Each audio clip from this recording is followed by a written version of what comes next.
এদিকে নিবারিম বইগাম আনন্দ পাইছি আমি উপকার পাইলাম মেলা এই যাই হলো আমার খাওয়া ধন্যবাদ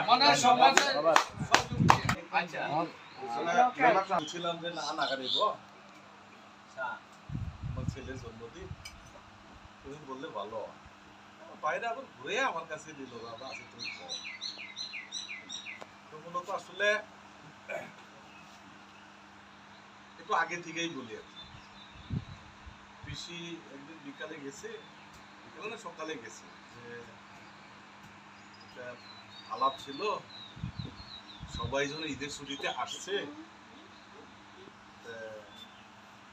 এই সুযোগে একটা অনুষ্ঠান করতে চাই আমি বললাম যে ঠিক আছে এটা ভালো জিনিস সবাই আইছে 9 দিন ছুটি আরো একটু আগায়া করলে সবাইরে পাইতাম কিন্তু পিছাই হয়ে গেল এই ভ্রমণে গেছে তো আর কি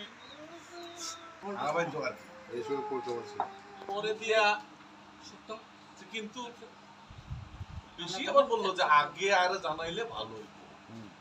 কিন্তু আমিও আসলে মানে চিন্তা করে সারতে পারি নাই আমার যে এত অল্প সময় প্রস্তুতি নেই সবাই আসছিল পাওয়া যায় তো আগে আর কি। যাই হোক তবুও স্বল্প সময়ে হয়ে গেছে বেড়াইতে যে রবিবারে আমরা একটা অনুষ্ঠান করব নিয়ে খাইছি তো তোমার রাহে নাই পানি আমি না থাকি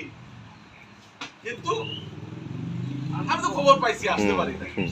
কিন্তু আমার কাছে ভালো লাগছে যে রাত্রে থেকেই মানে অনুষ্ঠানের প্রস্তুতি দিনেই আগে রাত্রে সন্ধ্যাবেলা ত্রিপল টানানো তারপরে রাত্রে ওয়াক জমা করা ওইটা নিয়ে পরিকল্পনা করা আমাদের যে গ্রামের মানুষগুলা আমাদের আত্মীয় স্বজন গুলা বন্ধু বান্ধব গুলা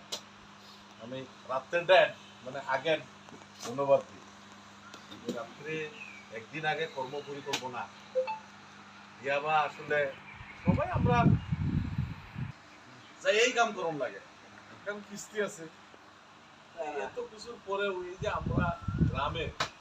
মানে আন্তরিকতার সহিত এক বিশাল যারা কাজ করে ধন্যবাদ দিত শেষ পর্যন্ত